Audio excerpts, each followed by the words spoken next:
नमः संस्कृताय। संस्कृत कक्षा में आपका स्वागत है।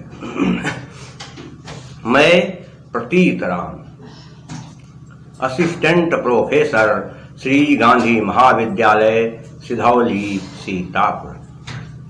आज मैं BA भाग 3 के अंतर्गत संस्कृत प्रथम प्रश्न पत्र काव्य और काव्य शास्त्र आपको पढ़ाने जा रहा हूँ। संस्कृत प्रथम प्रश्न पत्र में आचार्य विश्वनाथ द्वारा निर्धारित साहित्य दर्पण प्रथम परिच्छेद पाठ्यक्रम में पढ़ाया जाता है और प्रश्न पत्र में काव्य प्रयोजन को सोदाहरण स्पष्ट कीजिए, यह प्रश्न भी अक्सर परीक्षा में पूछा जाता है। तो आप काव्य प्रयोजन क्या है, इस संबंध में अच्छी तरह से सारी बातें जान लें और मेरे इस व्याख्यान को आप ठीक ढंग से सुनिए तो आपको काव्य प्रयोजन अच्छी तरीके से समझ में आ जाएगा। बहुत से विद्यार्थी जो संस्कृत नहीं लिए हैं, नहीं पढ़ते हैं, ऐसे भी वो मेरा वीडियो देखते हैं, इसके लिए उन्हें बहुत बहुत धन्यवाद। और इसमें भले ही मैं बीच बीच में संस्कृत बोलता हूँ, लेकिन आप एक संस्कृत को छोड़ दें तब भी इतना आपको इस वीडियो से मिल जाएगा कि आप आसानी से काव्य प्रयोजन क्या है आराम से आप लिख सकते हैं। यदि आप हिंदी के विद्यार्थी हैं तो हिंदी में पढ़ाया जाता है तो इसको भी आप अच्छी तरीके से समझ सकते हैं। और एक काव्य प्रयोजन जो है BA और MA दोनों कक्षाओं में पूछा जाता है। तो आज मेरे व्याख्यान का विषय है काव्य प्रयोजन।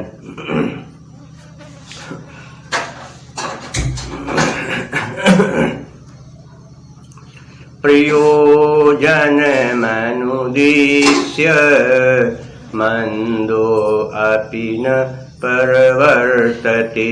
इस न्याय से स्पष्ट है कि बिना किसी प्रयोजन के मंदबुद्धि अर्थात महामूर्ख प्राणी भी किसी कार्य में प्रवृत्त नहीं होता है। चाहे इतना मूर्ख प्राणी हो या विद्वान हो, प्रत्येक प्राणी चाहे वो कुछ भी हो, संसार के प्रत्येक प्राणी, पशु पक्षी जीव जंतु सभी किसी न किसी प्रयोजन के कारण ही किसी कार्य में प्रवृत्त होते हैं, अर्थात किसी कार्य को करते हैं। इस दृष्टि से का प्रयोजन से सब लोग जुड़े हुए हैं। तो काव्य तो एक बहुत ही महत्वपूर्ण तत्व है, इसका हमारे आपके जीवन से गहरा संबंध है, इसलिए काव्य निष्प्रयोजन कैसे हो सकता है। संस्कृत साहित्य में एक कवि हुए हैं जिनका नाम है आचार्य मम्मट। आचार्य मम्मट ने अपने ग्रंथ काव्य प्रकाश में काव्य प्रयोजन के संबंध में एक कारिका लिखी है। क्या लिखी है कारिका? काव्यम यशसे अर्थकृते व्यवहार विदे शिवेत्र रक्षतये सद्यः परनिवृत्तये कांता संमितयोपदेशयुजे। अर्थात काव्यम यशसे, काव्य के द्वारा संसार में यश की प्राप्ति होती है, यश मिलता है। कैसे? तमाम कवियों ने बहुत अच्छे अच्छे ग्रंथ लिखे, काव्य का निर्माण किया, उससे उनका नाम संसार में प्रसिद्ध है।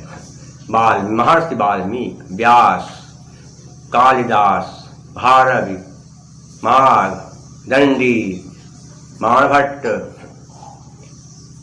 अंबिका दत्त व्यास, सुबंधु, भोजराज, बिल्हड़, कल्हड़, शूद्रक, ये तमाम संस्कृत के महाकवि हैं जिन्होंने अपने काव्य के द्वारा ही संस्कृत साहित्य में प्रसिद्धि पाई है। इस तरह हिंदी में भी कबीरदास, सूरदास, तुलसीदास, मलिक मोहम्मद जायसी, कहते मीराबाई, रसखान, जगन्नाथ दास रत्नाकर, मैथिली शरण गुप्त, जयशंकर प्रसाद, सुमित्रानंद पंत, महादेवी वर्मा, सूर्यकांत त्रिपाठी निराला, बंकिम चंद्र चटर्जी, रविन्द्रनाथ टैगोर, शेक्सपियर, आज तमाम क्षेत्रों में तमाम लेखक हैं जिन्होंने काव्य के द्वारा इस संसार में प्रसिद्ध पाई, उनका यश फैला। दूसरा है अर्थकृते, काव्य के द्वारा धन भी आसानी से मिल जाता है। तमाम विद्वान लोग सभाओं में जाते हैं और कविताएं लोगों को सुनाते हैं, इससे उनको धन मिलता है। यही नहीं, क्या करते हैं कि तमाम विद्वान लोग श्रोताओं को कथा सुनाते हैं, भागवत सुनाते हैं, उससे उनको धन मिलता है।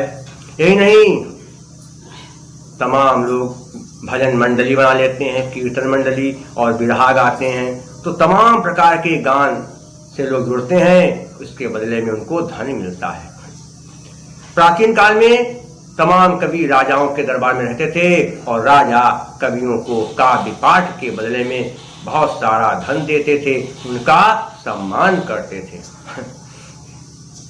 एक कहा जाता है कि श्री हर्ष कन्नौज के राजा जयचंद के दरबार में रहते थे और राजा जयचंद श्री हर्ष को प्रतिदिन 2 स्वर्ण मुद्राएं दान किया करते थे। एक घटना का मैं उल्लेख करूंगा। महाकवि भारत राजा सिंह विष्णु के दरबार में कलिंग में रहते थे। वैसे उनके पास पैसा बहुत था, लेकिन परिस्थिति के कारण कुछ मामला उलट गया और भारत के घर में गरीबी आ गई। धन पाने के लिए उन्होंने एक सेठ के घर प्रस्थान किया और सेठ के पास गए और सेठ से कहा, हे सेठ जी, आप हमें कुछ रुपया उधार दे दीजिए।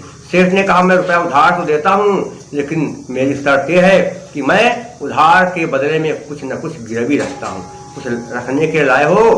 भारत ने कहा, मेरे पास कुछ नहीं है, लेकिन एक ऐसी चीज है जो मेरे लिए बड़ी अनमोल है। सेठ ने कहा, क्या? भारत ने एक कागज सेठ जी को दिखाया, कहा, इस कागज पर मेरे द्वारा लिखा गया एक श्लोक है और इसको मैं अपने प्राणों से भी ज्यादा प्रिय मानता हूँ। अगर ये श्लोक आप लेना चाहें तो ले लीजिए और धन दे दीजिए। सेठ ने कहा, जब तुम्हारे लिए श्लोक अनमोल है तो ठीक है, ये कागज हमको लाओ और बदले में हमसे धन ले लो। सेठ ने कागज ले लिया श्लोक वाला और फिर भारत को धन दे दिया।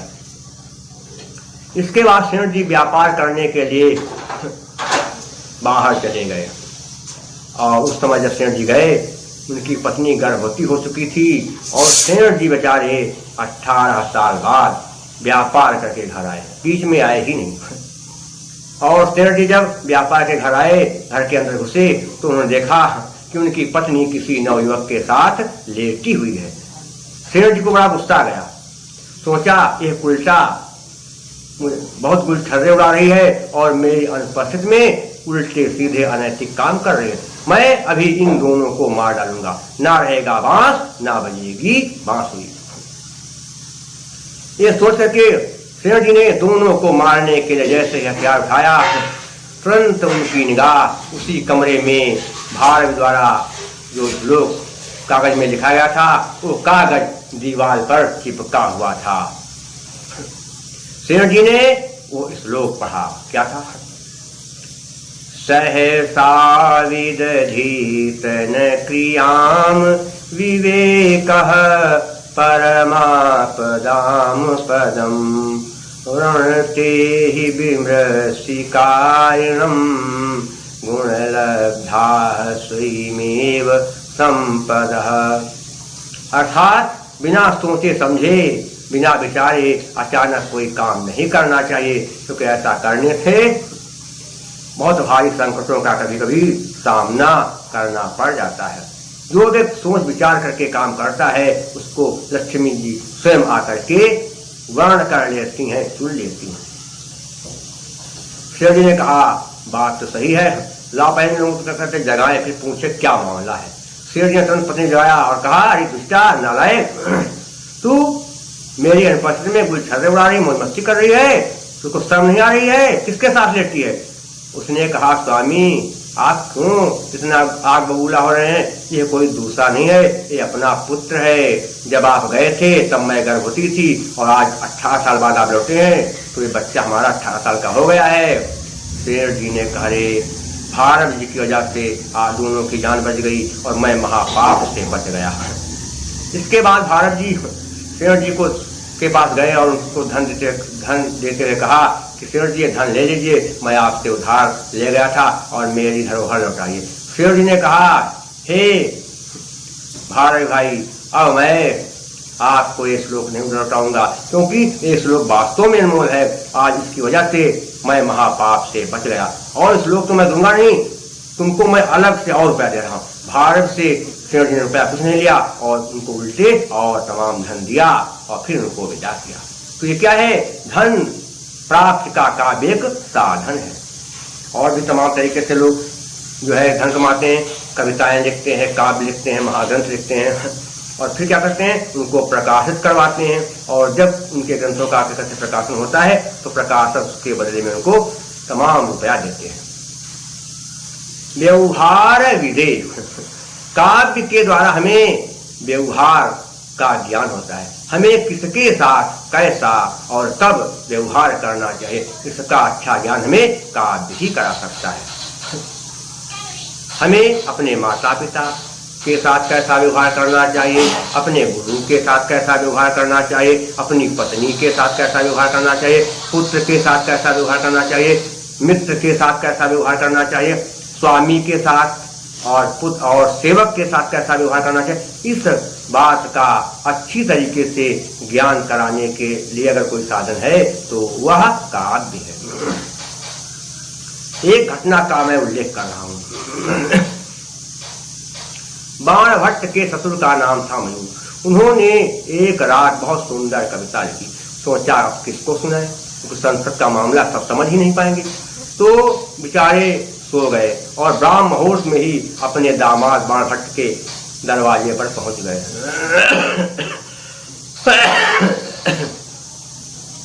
और देखा कि दीवारें बंद हैं, अंदर कुछ आवाज आ रही है। मयूर ने दीवार पास कान लगाए तो उन्हें आवाज सुनाई पड़ी। उन्हें लगा कि बाणभट्ट की पत्नी बाणभट्ट से रूठी हुई है। बाणभट्ट की पत्नी मयूर की बेटी थी। कहा हमारी बेटी उनसे रूठी हुई है और ये मना रहे हैं। 3 श्लोक के चरण कह रहे हैं, लेकिन चौथा चरण कह ही नहीं पा रहे। तो बेचारे बड़ी देर तक कह रहे हैं, अब करें चौथा चरण पूरा अब करें, लेकिन बाणभट्ट के समझ में नहीं आ रहा था। बाणभट्ट क्या कह रहे थे कि गत प्राया रात्रि कृतनु शशि शिरतयुव प्रदीपो अयं निद्रावसमुपगतो भूर्णतयो प्राणामान्तु मानस तेजसी न तथापि क्रोधमहो।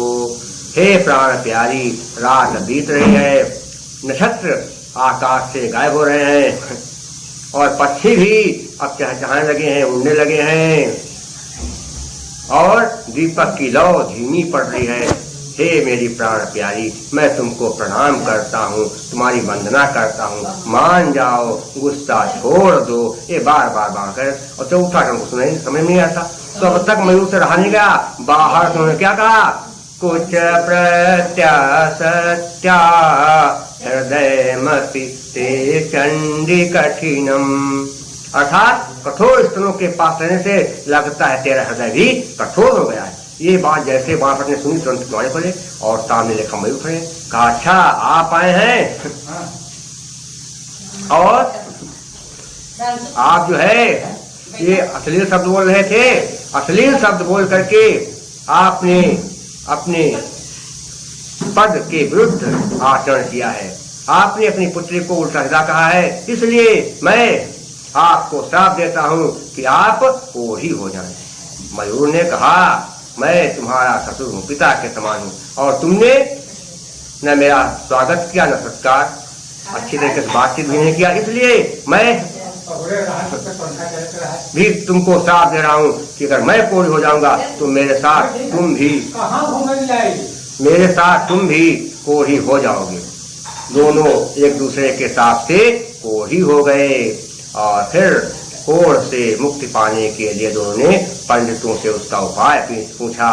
तो पंडितों ने मयूर से कहा सूर्य भगवान की उपासना करिए, और बाणभट्ट से कहा आप चंडी देवी पूजा करिए तो आपका रोग दूर हो जाएगा। दोनों ने पंडितों की बात मान करके मयूर ने सूर्य भगवान की और बाणभट्ट ने चंडी देवी की पूजा किया, इससे उन दोनों का कोढ़ ठीक हो गया।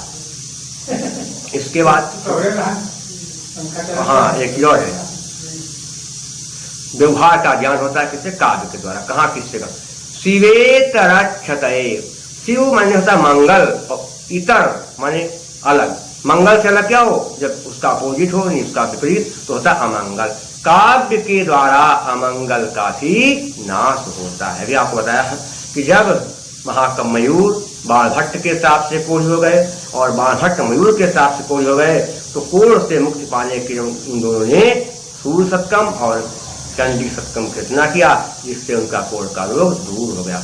एक बार महाकवि तुलसीदास के हाथ में बहुत बड़ा फोड़ा निकल आया।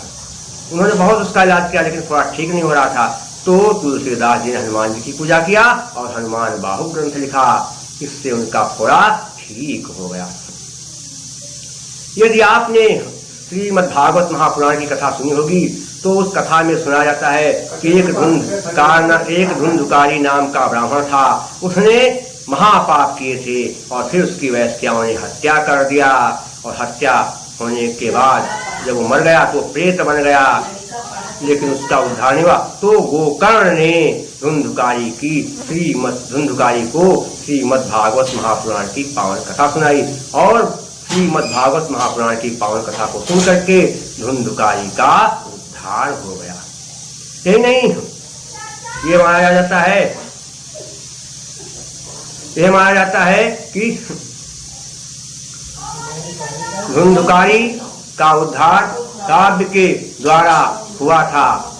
यही नहीं, ये बताया जाता है कि काव्य के द्वारा धनहीन को धन मिलता है, पुत्रहीन को पुत्र मिलता है। अगर कोई भयंकर बीमारी से ग्रस्त हो तो उसको भयंकर बीमारी से मुक्ति मिल जाती है।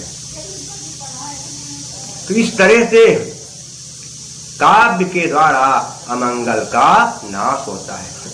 सद्य पर निवृत्त, काव्य पढ़ने के साथ साथ सुनने पर भी परमानंद की प्राप्ति कराता है। काव्य के द्वारा महा आनंद आता है, क्योंकि जो काव्य पढ़ता है उसको तो आनंद आता ही है, साथ साथ जो काव्य को सुनता है उसको भी उससे कम आनंद नहीं आता है। कांता सम्मितयो, कांता कहते प्रिया पत्नी को। काव्य प्रिया पत्नी के समान मधुर उपदेश देता है, जिससे जो है काव्य की सारी बातें आसानी से समझ में आ जाती हैं। जैसे तुलसीदास जी की पत्नी रत्नावली ने उनको उपदेश दिया, कहा जितना प्यार तुम मुझसे करते हो इसका अगर आधा भी भगवान राम से करते तब तो तुम्हारा उद्धार हो गया होता। और भी तमाम घटनाएं हैं कि काव्य जो है इतनी सुंदर तरीके से लोक व्यवहार का ज्ञान दे देता है, उतने अच्छे तरीके से कोई अन्य साधन ज्ञान देने में समर्थ नहीं है। तो इस प्रकार से आचार्य ब्रह्मभट्ट ने काव्य के 6 प्रयोजन बताए हैं। इसके अलावा आचार्य भामन ने भी काव्य प्रयोजन के बारे में क्या कहा कि धर्मार्थ काम मोक्षेषु वैक्षण्यं कलासु च करोति कीर्तिप्रीतिं च साधु काव्य निषेधम्। सत्य काव्य के अनुशीलन से, चिंतन मनन पठन पाठन से धर्म अर्थ काम और मोक्ष की प्राप्ति हो जाती है। एक विद्वान थे, इनका नाम था वामन। उन्होंने क्या कहा, काव्यम सदधिष्ठा दृष्टार्थम प्रीति कीर्ति हेतुत्वात् काव्य के द्वारा हम दर्शनीय वस्तुओं का तो ज्ञान प्राप्त कर सकते हैं, जो वस्तुएं हमें दिखाई नहीं देती हैं, अदृश्य हैं, जिनकी हम कल्पना नहीं कर सकते, उनका भी ज्ञान हमें काव्य के द्वारा हो जाता है। आचार्य भट्ट मुनि ने क्या कहा काव्य प्रयोजन विषय में कि धर्मयशस्यम आयुष्यम कृतम बुद्धि विवर्धनम लोकोपदेश जननम नास्ति में तद भविष्यति। काव्य के द्वारा धर्म, यश और आयुष्य की प्राप्ति होती है, और काव्य बुद्धि को भी बढ़ाने वाला है। भोजराम ने क्या कहा कि कीर्तिम प्रीतिम च विन्दति। काव्य के द्वारा संसार में लोगों का प्यार मिलता है और समाज में यश मिलता है। धन्यालोक्य सीता आनंदवर्धन जी ने का प्रयोजन में क्या कहा, तेन ब्रूमः सहृदय मनः प्रीतये तत्स्वरूपम्। सज्जन लोग जो दुनिया में हैं, सहृदय हैं, उन लोगों का प्यार पाने के लिए मैं काव्य से जुड़ रहा हूँ, काव्य के स्वरूप का निरूपण कर रहा हूँ। यही नहीं, और भी तमाम कवि हुए हैं जिन्होंने क्या कहते काव्य प्रयोजन के विषय में तमाम बातें लिखी। क्या मलिक मोहम्मद जायसी प्रसिद्ध कवि हैं हिंदी के, उन्होंने कहा संसार में यदि रहना है तो अच्छे काम करना है, क्योंकि शरीर नश्वर है, पता नहीं कब नष्ट हो जाए। तो इस संसार में रहते हुए ऐसे काम कर लिया जाए कि शरीर का अंत हो जाने के बाद भी नाम चलता रहे, यश होता रहे। कैसे? धनी सोई जस कीरति जासु, फूल मरे पे मरे न बासु। फूल को चाहे इतना मसल दिया जाए लेकिन उसकी सुगंध को नष्ट नहीं किया जा सकता। फूल मसल जाए, समाप्त हो जाए, लेकिन उसकी सुगंध एक बार आ गई तो बहुत देर तक बनी रहेगी। उसी तरह से व्यक्ति का भले अंत हो जाए, मर जाए, लेकिन उसने अच्छे काम किए हैं तो उसका नाम संसार में चलता रहता है। तुलसीदास ने भी रामचरितमानस में का प्रयोजन के विषय में एक चौपाई लिखी। क्या लिखा है कि कीरति भनीति भुक्ति भली सोई, सुर सरि सम सब करहित होई। काव्य को लोक कल्याण का साधन माना जाता है। काव्य के द्वारा संसार के सभी प्राणियों का कल्याण हो सकता है। जैसे गंगा जी के द्वारा सभी प्राणियों का कल्याण होता है। गंगा जी किसी के साथ कोई भेदभाव नहीं करती हैं, चाहे विद्वान हो, चाहे मूर्ख हो, चाहे धनी हो, चाहे निर्धन हो, चाहे गोरा हो, चाहे काला हो, चाहे नाटा हो, चाहे लंबा हो, चाहे स्त्री हो, चाहे पुरुष हो, चाहे ब्राह्मण हो, चाहे क्षत्रिय हो, चाहे वैश्य हो, चाहे शूद्र हो, चाहे ईसाई हो, चाहे मुसलमान हो, कोई भी हो, किसी भी जाति का हो, कोई स्त्री हो या पुरुष हो, गंगा माता सबको समान रूप से आश्रय देती हैं। उनका सभी लोग जल पी सकते हैं और गंगा जी के जल से अपने शरीर को स्वच्छ कर देते हैं, क्योंकि गंगा माता किसी के साथ कोई भेदभाव नहीं करती। यहाँ तक कि सारे जीव जंतु पशु पक्षी भी गंगा जी के जल का जो है प्रयोग करके लाभ उठा सकते हैं। ये गंगा जी की एक अपनी जो है विशेषता है। गंगा मैया में जिस प्रकार से सबका कल्याण करती हैं, किसी के साथ कोई भेदभाव नहीं, वैसे काव्य का मुख्य उद्देश्य प्रयोजन लोक कल्याण की भावना होना चाहिए। राष्ट्रकवि महर्षि गुप्त ने भी काव्य प्रयोजन के विषय में कहा है कि केवल मनोरंजन न कवि का कर्म होना चाहिए, उसमें उचित उपदेश का भी मर्म होना चाहिए। काव्य के द्वारा केवल आनंद की ही प्राप्ति नहीं की जाती है, उसमें उपदेश भी भरा होता है कि हमें क्या करना है, कब करना है, कैसे करना है। इन सारे तमाम विद्वानों के का प्रयोजन को देख करके पढ़ करके अंत में साहित्य दर्पण के रचयिता आचार्य विश्वनाथ ने का प्रयोजन के विषय में कहा कि चतुर्वर्ग फल प्राप्ति सुखादल्प धियामपि काव्यादेव यतस्तेन तत्स्वरूपम निरूप्यते। काव्य के द्वारा बहुत ही आसान तरीके से धर्म, अर्थ, काम और मोक्ष की प्राप्ति की जा सकती है। इसीलिए मैं काव्य के स्वरूप का वर्णन कर रहा हूँ। धर्म, अर्थ, काम, मोक्ष इन सबको प्राप्त करने के लिए लोग क्या करते हैं, तमाम प्रकार का त्याग करते हैं, साधनाएं करते हैं, तपस्याएं करते हैं और महाकष्ट भोगते हैं, तब भी ये चार फल जल्दी प्राप्त नहीं होते। चार की बात कौन कहे, एक भी फल जल्दी प्राप्त नहीं होता है, लेकिन काव्य के द्वारा ये सब संभव है। ये चार फल प्राप्त करने के तमाम पापड़ बेलने पड़ते हैं, बहुत दुख झेलना पड़ता है, लेकिन ये सब मिलता नहीं है। लेकिन काव्य के द्वारा, सत काव्य के द्वारा ये चारों फल धर्म, अर्थ, काम और मोक्ष आसानी से हमें मिल सकते हैं। तो इन सारे तथ्यों का भलीभांति अवलोकन करने के बाद यह निश्चित हो जाता है कि काव्य का प्रयोजन धर्म, अर्थ, काम और मोक्ष की प्राप्ति करना है। यदि हम सत्यकाव्य का पठन, पाठन, अनुसरण करेंगे, सत्यकाव्य से अपने आप को जोड़ लेंगे, तो हमारे जीवन में किसी चीज की कोई कमी नहीं रहेगी और हमारा जीवन आनंद से भर जाएगा।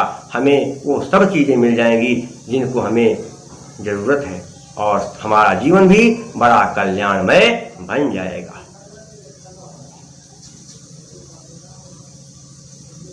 मेरा अब ये पूरा काव्य प्रयोजन के विषय में हमने आपको बताया। मेरे वीडियो को आप YouTube पर भी आराम से देख सकते हैं। YouTube पर जाने पर आप मोबाइल स्क्रीन टच मोबाइल में दाहिने तरफ नीचे लाइब्रेरी लिखा होगा, उस पर आप टिक करेंगे और फिर आएगा योर वीडियो, उसमें आप क्लिक कर दें, बस मैं तुरंत आपके सामने आ जाऊंगा। और जब आप पूरा वीडियो देखें तो अंत में आप मुझे ये बता दें कि आपको ये वीडियो कैसा लगा, तो मैं भी समझूं कि आप लोग मेरे वीडियो को देख रहे हैं। और बहुत से लोग हमारे वीडियो को देख चुके हैं। एक सप्ताह में 300 के लगभग लोग पहुंच गए, 300 हो गए हैं। और इसलिए मैं आप लोगों से अनुरोध करता हूं कि मेरे वीडियो को आप जब देखें तो मुझे सूचित भी कर दें कि क्या आपको कैसा लगा। मेरा मोबाइल नंबर है 798 558 7339 और मेरा व्हाट्सएप नंबर है 97 93 03 47 15। एक बार मोबाइल नंबर फिर से दोनों सुन लीजिए, 798 558 7339 और व्हाट्सएप नंबर है 97 93 03 47 15। शेष जो बचा है, जितने भी ग्रंथ हैं, वो सब मैं आपको अगले वीडियो में बताऊंगा। तब तक के लिए नमः संस्कृताय।